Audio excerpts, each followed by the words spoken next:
थरे जड़े बापा छात उपरे घुड़ी उड़ौले आ पुओ ठिया होगी देखुला बापा घुड़ी उड़ौंती घुड़ी उपरे उड़ुची पुओ कहला बापा तुम जो सूता बांधिच से घुड़ी तलुआ उड़ुची तुम से सूता को छिंडे दियो। बापा पुओ कथा मानिले आ से सूता को छिंडे छाड़देले।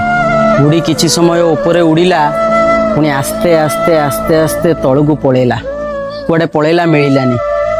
तो बापा से पुओ को जीवन रो गोटे बहुत बड़ कथा कहले आम जीवन भी यही घुड़ी बलिया जिते आम जीवन रे किसी ऊपर को जावाक चेष्टा करुचे से आमको लगुच आमको किए अटकाऊँ आमको किए बांधिकी रखुची। तो आमे भावुचे केमती आमे से बंधन रू कटिबा केमती आमको कहीं अटकेबेनी।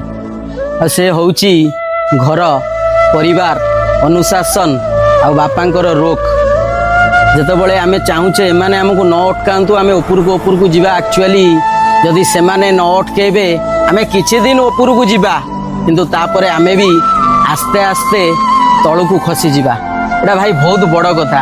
आम घर आम परिवार आम अनुशासन आम बापा आमको जो कथा कहते किसी समय थाए आमको लगे जमी ये आमको विरोध कर आम भूली जाऊे से ही आमको मार्ग देखा से बिना उपरक जावा असंभव। हाँ किसी दिन उड़ी पार किंतु तापर खसवाटा निश्चिंत। घर लोक भल पाओ बापा को सम्मान दियो।